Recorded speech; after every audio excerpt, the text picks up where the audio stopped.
আসসালামু আলাইকুম প্রিয় খামারি ভাই বোনেরা, সবাই কেমন আছেন? আশা করি সবাই ভালো আছেন। এখন প্রায় রাত সৌদি আরবের টাইম 1টা বাজে, যা বাংলাদেশের টাইম আজ ভোর 4টার কাছাকাছি। তো আজকের ভিডিওটা করার উদ্দেশ্য হচ্ছে যারা নতুন, আর আমার এক কাস্টমারের সাথে এই ঘটনাটা ঘটছে।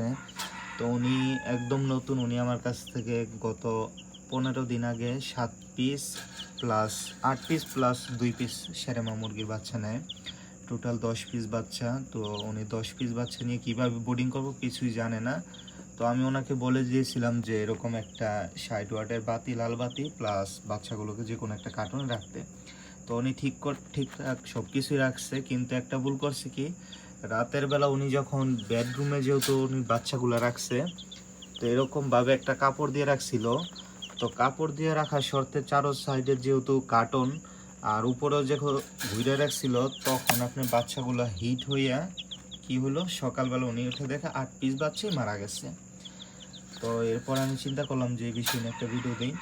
তো আপনারা যারা বোর্ডিং করবেন অবশ্যই খাঁচার মধ্যেও করতে পারেন, যেহেতু অল্প যারা বাচ্চা নেন তারা খাঁচাতেও করতে পারেন অথবা কার্টনেও করতে পারেন, কিন্তু ওই বিষয়ে খেয়াল রাখতে হবে উপরে কিছু দেওয়া যাবে না, যাতে এদের তাপমাত্রাটা বেশি হয়ে গেলেও যাতে উপর দিয়ে বেরিয়ে যায় ওই সিস্টেম রাখতে হইব। যদি একদম ফুল বন্ধ করে রাখেন, এই ক্ষেত্রে কী হইব যে ভিতরে তাপমাত্রা বেশি হিট হইয়া তখন বাচ্চাগুলা সহ্য যখন না করতে পারবো তখন মারা যাইব। তো এর জন্য ওই দিকে খেয়াল রাখবেন। আর লিটারের ক্ষেত্রে অনেকে কী করে, জিরো বাচ্চাকেই তুষ দিয়ে দেয়।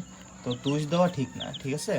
আপনি কি করবেন, এরকম একটা পাটের বস্তা নেবেন, তো বাংলাদেশে অ্যাভেলেবেল পাওয়া যাবে। তো এরকম একটা পাটের বস্তা নেবেন। দেখেন এটা আমি একদিন যাবত পরিষ্কার করে নিই, আমি ডিউটি থেকে আইসা এখন ফ্রেশ হইয়া, তো মোটামুটি অনেক রাত হয়েছে আমার। তো চিন্তা করলাম একটা ভিডিও দিই। তো দেখেন একদিন পুরোই হয়েছে, একদিনের উপরে হয়েছে, আমি পরিষ্কার করি নাই। তারপর দেখেন একদম ক্লিয়ার আছে, মানে কোনো ভিজা নাই। কিন্তু এটা যদি আপনি এই পেপার দিয়ে করেন তাহলে আপনার দিনে কমপক্ষে 4 বার চেঞ্জ করতেই হবে।